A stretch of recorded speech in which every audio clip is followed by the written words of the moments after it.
Bueno, ¿cómo están? ¿Bien? Yo soy Gonzalo, ahí están mis datos. Y vamos a hablar un poquito sobre las personas, sobre nosotros. ¿No? Porque muchas veces encaramos proyectos y obviamente parte del proyecto es la parte de las aplicaciones. Que, bueno, acá por suerte estamos en un evento de una empresa que se dedica a hacernos la vida más fácil con esto, ¿no? Con todas las aplicaciones, cómo hacer para desarrollarlas. Y está buenísimo eso. Y la verdad que es uno de los desafíos grandes que tenemos en los proyectos. Cómo hacer para tener mejores aplicaciones, mejores soluciones. Después otra cosa que escuchamos hablar mucho, muchas discusiones sobre conversaciones, no solamente de cómo hacer las mejores aplicaciones y la parte técnica, sino las metodologías, ¿no? Entonces, usamos métodos ágiles, usamos métodos tradicionales, y también es un desafío importante. Ahora, lo que tienen de común esas dos cosas es que los que hacen todo eso son personas. ¿Sí? Los que usan todo eso son personas. O sea, las metodologías podemos hablar mucho, pero si las personas no las quieren usar, o algunos quieren usar una y otros quieren usar otra, entonces estamos en el horno. Entonces vamos a poner foco en las personas. Hoy vamos a tratar de ver un poquito sobre cómo funcionamos las personas, ¿no? Más allá de cómo funciona el mundo de las aplicaciones, vamos a tratar de entender. Entonces vamos a hacer una pequeña introducción, después vamos a ver algunos enfoques que muchas veces tomamos cuando empezamos los proyectos o las transformaciones, y después vamos a ver algunas cosas que sería interesante hacer cuando estamos tratando de reflexionar sobre cómo abordar el factor personas en los proyectos. ¿Qué es una transformación, un cambio? Cualquier cambio que tengamos, ya sea un proyecto de software o un proyecto de cualquier cosa, ¿no? Si queremos instalar un nuevo RP en una empresa, o queremos desarrollar un nuevo CRM, o poner algo en la web para que lo consuma determinadas personas, ¿no? Eso es un cambio que vamos a entregar, digamos, o ejercer en un sistema humano, en un grupo social. Van a tener un cambio esas personas. Es la efectividad de cualquier cambio, de cualquier formación. Nosotros, para tratar de simplificarlo y representar la importancia del factor humano, decimos que es Q por A, donde Q es la calidad de la solución técnica. O sea, si tenemos una buena solución técnica es importante para poder hacer efectivo ese cambio. Y la A es la aceptación de las personas o de los interesados sobre esa solución técnica. O sea, por ejemplo, si queremos instalar una metodología nueva, digamos, queremos instalar Ágil, Scrum, cualquier cosa, está bueno tener una buena solución técnica, entender de qué se trata la metodología, cómo son los instrumentos, pero si la gente no la acepta, o la organización no la acepta, y lo mismo pasa con las soluciones, ¿no? O sea que primero tratemos de dividir lo que es en cualquier transformación dos componentes importantes. Hay un componente que es el componente técnico, simplificando, ¿no? Hasta puede tener muchas vertientes. Un componente que es el componente técnico, que refiere a tener la mejor calidad técnica. Y hay otro componente que es el componente social, que refiere a cómo hacemos para que las personas involucradas abracemos ese cambio en forma proactiva y entusiasta.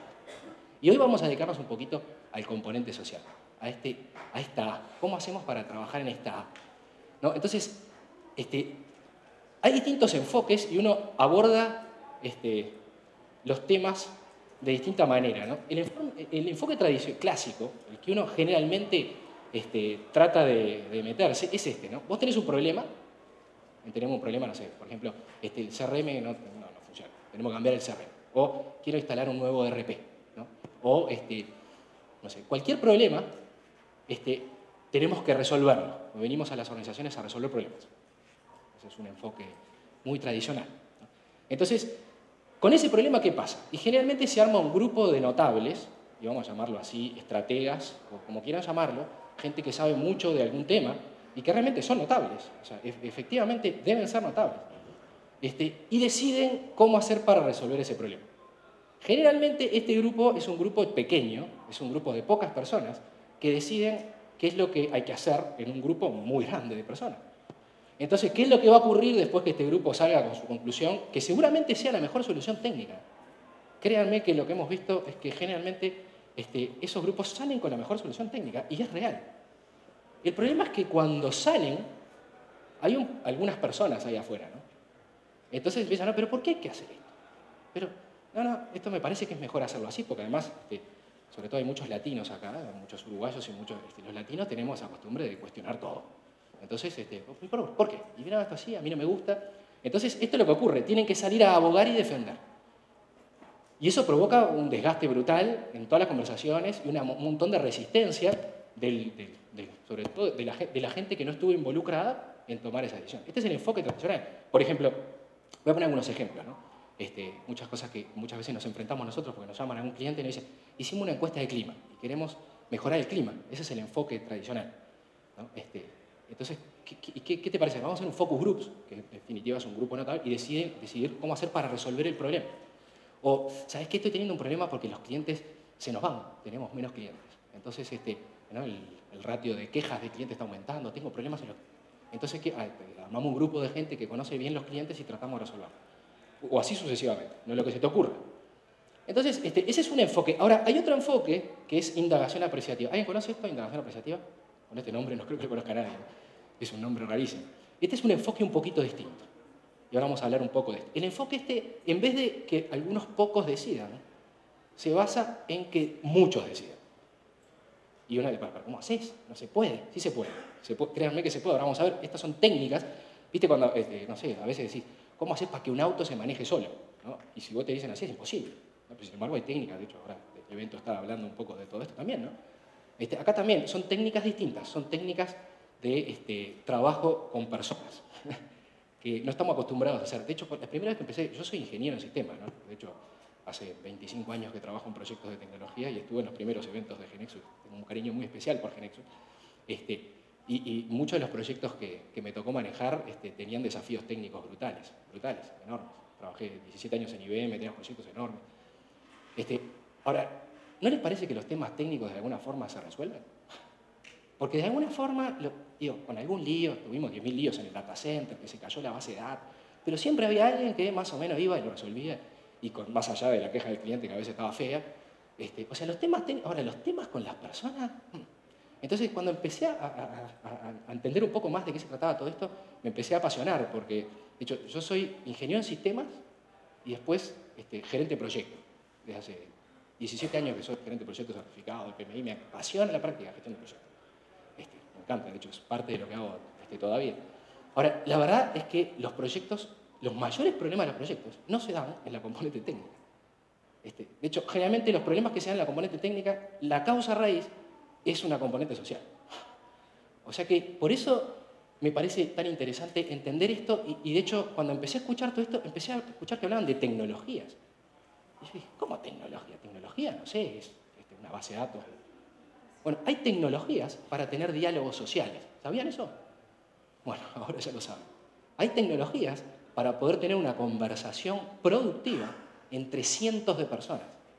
No entre 10, porque a veces nos limitamos por nuestros propios paradigmas. Decimos, ¿cómo hacemos cómo hacemos, Gonzalo, para tener diálogos masivos y que 200 personas decidan cómo hacer para, en vez de resolver el problema de mejorar el clima, cómo hacemos para que 200 personas decidan cómo hacer para que esto sea el mejor lugar para trabajar?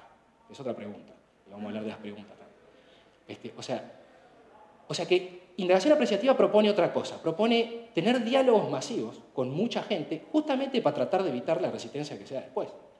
Y entonces le preguntamos a la gente, vamos a entender un poquito, vamos a agarrar un ejemplo, porque es más fácil con un ejemplo, por más que lo pueden aplicar, lo hemos aplicado a muchas cosas dentro de los trabajos que hemos hecho.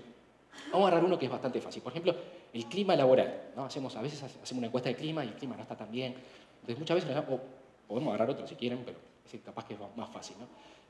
Porque además el clima tiene un componente adicional que es, ¿cómo haces para preguntarle a todo el mundo en la organización un tema de clima? Se me arma la revolución industrial acá, me hacen, no sé, paro, armamos un sindicato, ¿no? Increíblemente se puede hacer. Con el sindicato, porque hay que meter al sindicato también, hay que meter a todos los actores, pero tenés que ordenarlo, porque si no se te arma un despelote de novela. Entonces, por ejemplo, en vez de a que un grupo de ilustrados lo resuelvan, agarrás y metés a todo el mundo y le preguntás, ¿cómo haces para que esto sea el mejor lugar para trabajar? Decime vos, todas las personas de la organización. Entonces, ¿qué tenés que preguntar? Lo primero tenés que descubrir las fortalezas que existen en los sistemas. O sea, es mentira que las personas no saben lo que tenemos que hacer. Ya sabemos un montón de cosas. Como todo esto que yo les digo, seguramente ya se lo saben. Lo único que estamos tratando de refrescarlo. Entonces, ¿por qué no le preguntamos a las personas cuándo anduvo bien? O sea, por ejemplo, en el caso de mejor lugar para trabajar en vez de preguntarte, che, ¿qué problema tenemos en el clima? ¿Qué te parece que hay que hacer? Te pregunto, contame un momento en el cual te has sentido orgulloso de trabajar acá. Es otra pregunta y arroja otras respuestas. Entonces vos me contás tu historia, yo te cuento la mía, y después hacemos mesas de 10 y descubrimos lo que tienen de común todas las historias. Porque, o casualidad, generalmente empiezan a ver cosas en común en las historias del pasado. Y después que descubrimos eso, que llama las fortalezas que ya existen en el sistema humano, es medio feo llamarlo así, ¿no? Se llama así en la jerga técnica, disculpen, en el grupo social, después de descubrir las fortalezas que ya existen, es más fácil apalancarse de esas fortalezas para llegar a un futuro. De hecho, hay una frase que me gusta mucho que es más fácil pasar de ser bueno a excelente que de malo a mediocre. Entonces, esto es lo mismo. Encontremos cuáles son las fortalezas, a ver qué tuvieron de común las historias de fortalezas comunes, y después vamos a dedicarnos un tiempo a soñar el futuro, apalancado en esas fortalezas. O sea, en vez de ver los problemas, vamos a ver las oportunidades que hay en el futuro. En vez de ver cómo resuelve un problema de clima, voy a ver cómo hacemos para que esto sea un mejor lugar para atrás. Gonzalo, acá, ¿sabes qué pasa? No podemos hacer esto. Sí, pero pará, tenemos una empresa de tecnología, podemos ser los que más saben de blockchain. No tengo ni idea. Disculpen, pero ya en la parte tecnológica la verdad que me he olvidado bastante.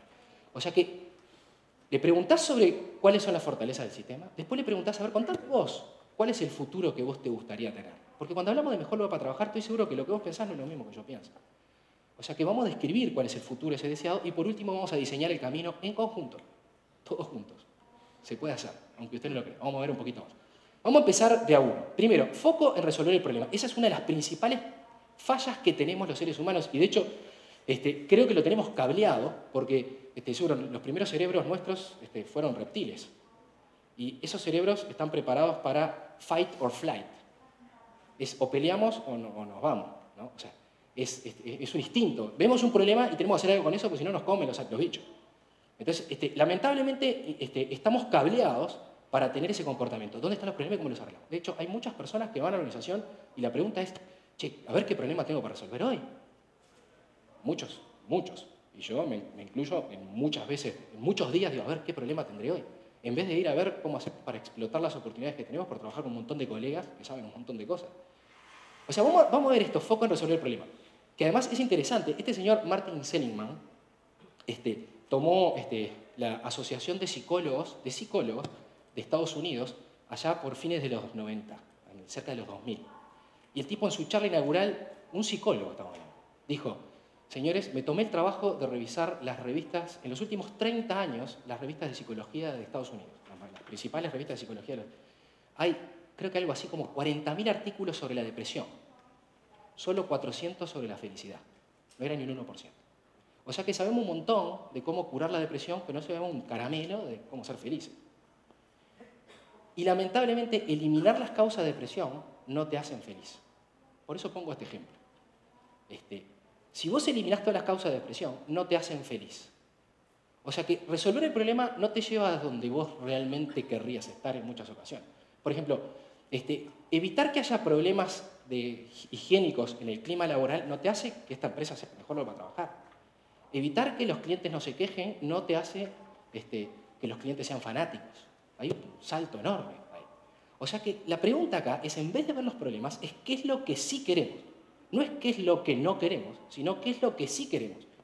Y es una pregunta distinta. Por ejemplo, no sé, por ejemplo, un RP. Vamos a instalar un RP. No, eso no es lo que queremos. No queremos instalar un RP. Lo que queremos es hacer la empresa más productiva. Entonces, si vos le preguntás a la gente cómo hacemos la empresa más productiva, obviamente precisamos un sistema para hacer eso, es otra pregunta, no es la misma. Y de hecho, posiblemente tengas más sponsorship si le hablas a un ejecutivo tratando de preguntar a un ejecutivo, a veces los ejecutivos son los que toman la decisión de instalar los RP o el sistema que sea, y alguno te va a seguir, pero otros dicen, pero ¿para qué caramelo estoy haciendo esto? Si vos le decís, no, quiero instalarte el RP, o quiero instalarte el sistema de lo que sea, y no se entiende para qué es, o sea, el tipo, vas a tener mucha resistencia. Por eso es tan importante preguntarte qué es lo que sí querés. Eso se llama el tópico de la indagación. Cuando llegas a eso es el tópico de la indagación. Hay un ejemplo muy usado en la jerga de indagación apreciativa, que es, por ejemplo, había una empresa de aerolíneas, creo que era British Airways, que estaba tratando de hacer un proyecto de mejora, y la filosofía era, estaban perdiendo muchas valijas y tenían muchas quejas de los clientes. Entonces la pregunta era, ¿cómo hacemos para no perder valijas? O sea, te lleva del negativo a cero esa pregunta. Ahora, hay otra pregunta distinta que es, ¿cómo hacemos para que la experiencia de arribo sea excepcional? Para lo cual, obviamente, tenés que tener una valija, ¿no? Esto es lo mismo. Vos no querés instalar un RP, vos querés hacer la empresa más productiva. Entonces, hablemos en esos términos, porque la gente, es más, mucha gente no tiene ni idea qué carajo es un RP. o un CRM, o sea, los que estamos en este mundo sí, pero cuando empezás a hablar en empresas, entonces, ¿qué es lo que sí querés? Es una pregunta fundamental en todo esto de indagación apreciativa. Es el tópico de la indagación y se llama tópico afirmativo. Miren, ¿por qué pusimos el ejemplo de Seligman? Porque a partir de Seligman se empezó a crear una psicología positiva, que empezó a estudiar la felicidad, hay un montón de cosas ahí, seguramente algunos de acá conocen las cosas de esas. Y hubieron dos vertientes organizacionales. Uno es todo lo que es la Universidad de Michigan, empezó a tratar de aplicar esto en lo que es sistemas humanos a nivel organizacional. Y la otra fue Case Western Reserve, creando indagación apreciativa. Nosotros seguimos bastante esta escuela, la Case Western Reserve. Hace más de 30 años que están estudiando esto. Y hay orígenes bien interesantes. No me quiero extender porque si no nos vamos a ir del diablo. Me encanta hablar de esto, disculpen y me engancho. Bueno, vamos a entender que es un cambio positivo que tiene que ver con esto de la filosofía positiva, ¿no? Un cambio positivo tiene algunas características. Lo primero, en vez de tratar de resolver un problema, está impulsado por las emociones positivas. O sea, ¿cómo hacemos para que el grupo humano se entusiasme? No trate de defender lo que hizo antes, porque si vos vas a corregir un problema, alguien tuvo algo que ver en ese problema, seguramente. Ahora, si vos vas a tratar de llevar esto a otro lugar, ahí hay, la pregunta es otra. Lo otro es, el foco está en las oportunidades y no en los problemas. Y por último, tenemos que apalancarlo en fortalezas. Estos son principios, si querés, fundamentales para entender lo que es el cambio positivo, que es filosófico todo esto. Ahora, ¿cómo se instala esto? Bueno, hay que hacer 4 cosas, hay 4 Ds. Esto está en inglés, las 4 Ds de indagación apreciativa son estas. La primera la primera D es de discover, es descubrir cuando ya anduvo bien. Porque es mentira que los problemas nunca fueron resueltos. Algún día en la organización se resolvió algo. Y me refiero a una organización, voy a poner otro ejemplo, por ejemplo, estábamos haciendo algunas cosas tratando de ayudar a la educación secundaria en Uruguay, y vos ves el informativo y decís, anda, todo horrible, no sé qué, no sé cuánto. Andá y preguntale a los docentes, contame un caso. En vez de preguntarle cómo hago para resolver la educación secundaria, imagínate quién es nadie para preguntar eso, es un lío. ¿Por qué en vez de tratar de hacer eso no nos preguntamos, che, a ver, contame un caso de un docente que haya sido inspirador? La pregunta es muy distinta y te puedo asegurar que te sorprendería la respuesta. Nosotros le hicimos la pregunta a un grupo de docentes y se te pone la piel de gallina escuchando lo que pasa ahí afuera. En el mismo lugar donde estamos acá hablando de la secundaria, que no quiere decir que no haya un montón de cosas para resolver, ¿eh? O sea, hay casos, se te pone la piel de gallina. Hay docentes que dejan su vida para ayudar a sus alumnos y los inspiran. Entonces, ¿por qué no preguntamos eso? ¿No les parece mucho más energizante escuchar a un docente? Oh, loco, te cuento un caso de un tipo en el medio de un pueblo, que el tipo dejó a la familia y se sentó a estudiar 3 meses con el chiquirín para que pudiera salvar el pozo y ir a la escuela, no sé cuánto. Mucho más energizante, por eso energiza, y además no solo energiza, cuando empezás esta conversación se genera muchísima energía en las personas, que es muy distinta a la de preguntás, che, ¿por qué anda mal? ¿No? Muy distinta. Y lo otro es que descubrís cuando anduvo bien. O sea, el método se basa en descubrir la desviación positiva. En vez de encontrar la desviación negativa, que la hay, encontrar la desviación positiva. A veces si nos llaman a tu empresa y nos preguntan, quieren que descubramos lo que anda mal, seguro encontramos 1000 cosas. Ahora, si nos llaman a descubrir lo que anda bien, seguro encontramos 1000 cosas. Vos haces la pregunta que vos querés. Lo segundo es, después de que descubriste la fortaleza, que es cuando anduvo bien, la pregunta es, vamos a soñar el futuro, imaginándonos que todo esto lo ponemos a funcionar más. O sea, y esa es la segunda D, es Dream. En esta D, la pregunta es distinta. En vez de decir, contame cuando anduvo bien, la pregunta es, imagínate que te dormiste y apareciste, 5 años para adelante. Por ejemplo, hablando de clima organizacional. Imagínate que te dormiste, después que te hice la pregunta, contame un caso de que te sentís orgullosa, después te voy a la segunda parte y digo, ahora pensá que te dormiste y te despertás en el 2000, no sé, estamos en el 2017, 2027, 10 años para adelante. Te dormiste, te despertaste, fuiste a trabajar y todo lo que vos te imaginabas que tenía que ocurrir, ocurre. Ahora, describime como si estuviera ocurriendo hoy, lo que estás viendo. Entonces, mirá, veo a fulano que viene y me ayuda, y además veo que, armamos un centro de entrenamiento de blockchain, y además veo que nos llaman para dar conferencias de no sé qué cosa. Es muy distinta la pregunta, muy distinta, créanme. Entonces, estás describiendo el futuro como si fuera hoy. Esa es la segunda D. La tercera D es el diseño. O sea, la tercera pregunta es, bueno, ahora, volvé para ahora, para el 2017, y decime, si tuvieras que elegir 3 cosas, ¿qué harías ahora para ir del presente al futuro? Y entonces se eligen 3 cosas, elegidas por las personas. O sea, estamos hablando hemos hecho actividades estas de 100, 200, 300 personas. Y hay técnicas para hacerlo de miles y miles de personas adicionales. Se puede hacer esta pregunta a cada una de las personas para que cada una de las personas de cualquier organización sienta que participó en el diseño de lo que hay que construir. Y eso tiene muchísimo valor. Y no perdés mucho tiempo, increíblemente. Por ejemplo, una reunión con 100 personas es un día. En un día alineás a 100 personas. Interesantísimo el método. Tiene un poder brutal. Y después que diseñaste el futuro, tenés que construir el futuro. Tenés que agarrar y asegurarte que esas iniciativas que se dispararon colectivamente se ejecutan. Y ahí ya no lo podés hacer en el colectivo de 100, 200, 300 personas. Te salís del colectivo y armás equipos de trabajo. Y los equipos de trabajo se consolidan en proyectos. Y ahí empieza mucho lo que tiene que ver con Project Management y Team Management. O sea, con cualquier metodología que quieras usar, ¿no? De hecho, muchas veces cuando disparas estas cosas, hay algunos que usan metodologías tradicionales de definir alcance, plazo, y otros que usan metodologías ágiles, porque hay temas que no se pueden definir predictivamente. O sea, vos armás equipo de trabajo y lo llevás a... Ahora, todo el colectivo piensa y lo siente, y es real, todo el colectivo siente que lo que hay que hacer lo construyeron en conjunto. Y después se dividió para que se pueda ejecutar. O sea, esto es las 4 Ds de indagación apreciativa. Es otro enfoque. El otro tema es foco en muchos, en vez de poner foco en pocos involucrados, poner foco en muchos. Entonces, hay 3 premisas fundamentales acá. La primera es, que ya se las he estado comentando, el principio básico de esto es, la gente se compromete con lo que ayuda a construir. Si vos te pusieron a construir algo, vos te involucrás mucho más que si te dicen, esto hay que hacerlo así. Sea el gurú que sea, sea el gurú que sea. Por eso el enfoque. Y quiero darles un insight de la práctica de esto. Lo que sale de estas reuniones no es diferente a lo que dicen los estrategas o el grupo de eruditos. Son las mismas iniciativas. Técnicamente, si vos lo ves técnicamente, no tiene ninguna diferencia. Ahora, socialmente, la diferencia es abismal. Abismal. La gente te pregunta, che, ¿para cuándo va a estar esto? En vez de decir, otra vez viniste a romperme los cocos. Con cualquier tipo de iniciativa es distinto el enfoque, por eso es un tema de enfoque. Entonces, lo primero es, la gente se compromete con lo que ayuda a construir. Por eso hay que involucrarlos temprano. Lo otro es, la pregunta es el instrumento de cambio en las personas. Yo soy la persona que soy hoy, porque mis padres me hicieron un montón de preguntas, mis amigos me hicieron un montón de preguntas, y yo me hice un montón de preguntas. Las personas se mueven por las preguntas que se hacen y las preguntas que le hacen las personas que están rodeadas. O sea que si vos querés cambiar un sistema social, lo que tenés que cambiar es la pregunta. Es la única forma que podés cambiarlo. No tenés otro instrumento. Entonces, la pregunta es el instrumento de cambio. Entonces, este método usa la pregunta intencionalmente para dirigir el resultado. Es distinto a los politólogos que te tratan de hacer una pregunta neutra, porque si te hacen una pregunta de determinada manera, te están induciendo la respuesta. Acá es al revés, usamos la pregunta como instrumento de cambio. Para lo cual, la redacción de estas preguntas, acá les hice un par ya redactadas, por ejemplo, contar puntos en el que te sentiste orgulloso de trabajar. Es un tema técnico delicado, hay que elaborarla muy bien.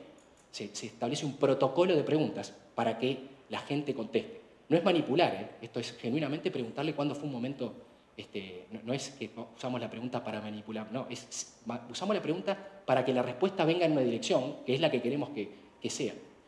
Y la tercera es, las imágenes del futuro son muy poderosas en los sistemas humanos. O sea, la verdad es que los sistemas humanos nos movemos por las imágenes que nos hacemos del futuro. Yo un día dije, quiero ser ingeniero, y me moví hacia ahí. Otro día dije, quiero ser gerente de proyecto, y me moví hacia ahí. Otro día quise, quiero armar una familia, quiero tener una casa. Vos te haces imágenes y vas hacia ahí. O sea que si vos querés que un sistema humano se mueva en determinado, tenés que poner una imagen. Por ejemplo, Martin Luther King, ¿no? Un genio de imágenes. O sea, I have a dream. El tipo puso una imagen imponente. Y los sistemas humanos se mueven a las imágenes que tiene el futuro. Por eso la pregunta, imagínate que hoy es 2020, es tan importante. Los instrumentos para hacer esto, ¿cuáles son los instrumentos? El instrumento que todos conocemos son las reuniones. Entonces, muchas veces nos limitamos y decimos, ¿cómo pongo para construir a 300.000 personas? Esto es imposible, Gonzalo. Seguro, porque tenemos este paradigma, que la reunión de 10 personas, 15 personas, que ya 15 personas es un lío, no funciona, es poco práctico, es el único instrumento que tenemos ahora. ¿Qué pasa si te digo que además de reuniones de 10 personas, podés tener talleres de 30? Y sí, hasta ahí te llevo, porque más o menos podemos hacer. Ahora, podés tener cumbres, y se llaman así, de 200 personas. Y podés tener conversaciones masivas de más de 1000 personas. Yo puedo entrenar entrevistadores para que salgan y entrevisten a todo el Uruguay. Es más, puedo entrenar entrevistadores para que entrenen entrevistadores y entrevisten y vos podés darle el libreto, el protocolo, para que la gente opine y tenés el mismo resultado y después tenés que hacer un procesamiento distinto. Obviamente las conclusiones se sacan de forma distinta. O sea, que hay instrumentos para hacer todo esto. ¿Cómo es el proceso? A ver, otra vez, hay un componente técnico y un componente social, ¿no? Entonces, lo que nos pasa, lo que la verdad sistemáticamente nos pasa, es que más que bien pusimos este diagrama simplemente para tener, lo que hacemos es una especie de diseño, monitoreo de acción y cierre, y en el medio está la ejecución de la parte técnica. Cualquiera sea el método que uses, ¿eh? Si usas tradicional tendrás un diseño más largo, con la definición de alcance. Si usas ágil, el diseño lo vas haciendo semanal, cada sprint, lo que sea. Vos es un diseño de lo que hay que hacer y después ejecutás y monitoreás y más o menos eso. Ahora, la verdad es que tendrías que hacer el diseño de la parte técnica, y si les parece que este tema es importante, y a mí me parece que es bien importante, tendrías que hacer también el diseño de la componente social.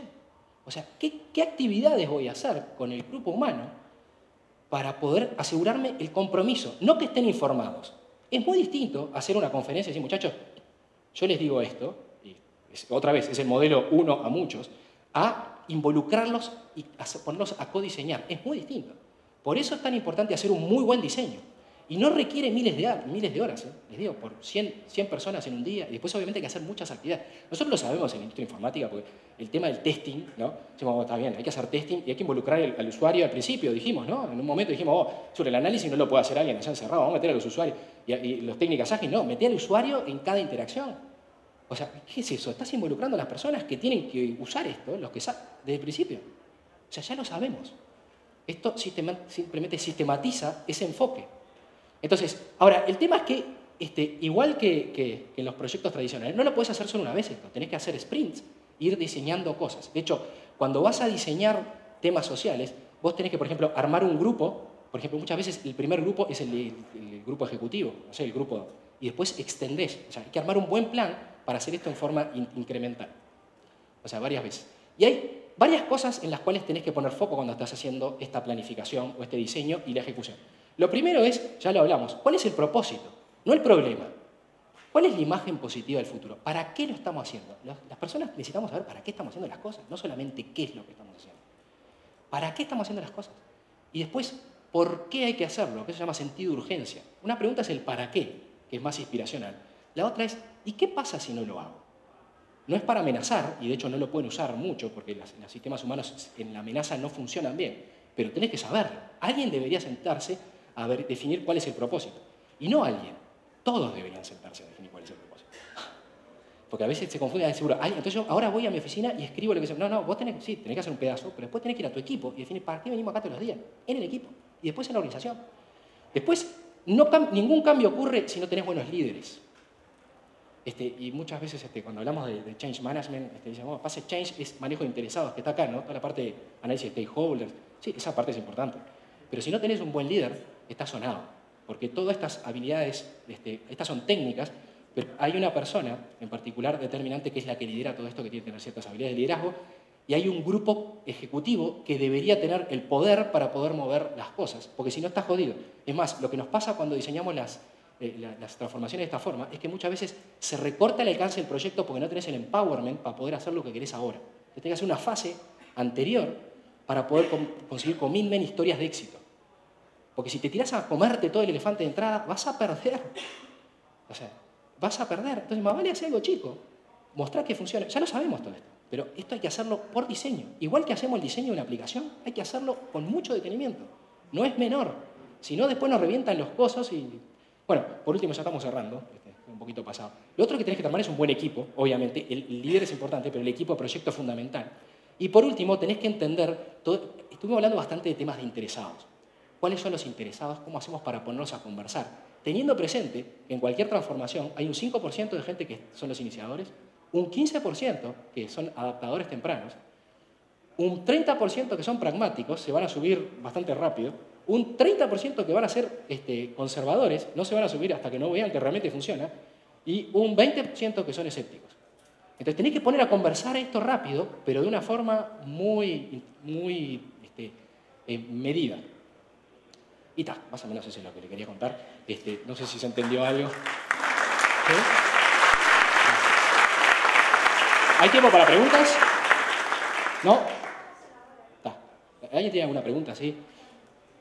Un comentario nomás. Si entran a esta página que dicen partners.com/gx, y se registran en su mail, van a tener, van a recibir una herramienta, que es un Word, digamos, para poder diseñar una transformación. Tiene todas estas preguntas escritas en 2 hojas. Y además van a tener una gift card para la tienda de XN, que en particular en la tienda hay un libro, si les interesa más la parte técnica, de indagación apreciativa, que lo tradujimos de Case Western Research. Un librito que tiene toda la técnica en profundidad, un poco más. O sea que tienen un 25% de descuento, creo que así. Y ahí está mi mail y la página web, estamos disponibles para lo que quieran. La verdad que, Sí, dale, acá hay una pregunta, ¿para qué necesito un micrófono? ¿Cómo? Quizás es medio particular. ¿Hay alguna forma de contratar este servicio, si se puede decir así, para una intendencia, por ejemplo? Sí, la respuesta es, a ver, estas son técnicas y obviamente los que instalan esto es la propia organización, es la intendencia lo que tiene que hacer. Hay servicios para apoyarlos en todo esto, o sea, para hacer una cumbre, por ejemplo, dependiendo de lo que haya, vos podés agarrar y decir, dependiendo del cambio, podés decir, tengo que hacer una sola cumbre de 200 personas y la haces. Si tenés que hacer cientos, lo mejor es entrenar a alguien que lo sepa hacer. Son competencias, muchas veces está dentro del área de recursos humanos, cómo hacer para movilizar a las personas. Pero sí, hay servicios, te pueden ayudar servicios, nosotros tenemos algunos, o sea, o el chivo, para apoyarte a implantar todo esto o para ayudarte a desarrollar las habilidades que precisas ahí. Dependiendo del tamaño del cambio o de la empresa, por ejemplo, si es una empresa de software que requerirían tener capacidades internas para poder hacer esto. ¿Sí? ¿Alguna otra pregunta? ¿No? Bueno, muchas gracias, la verdad que es un placer.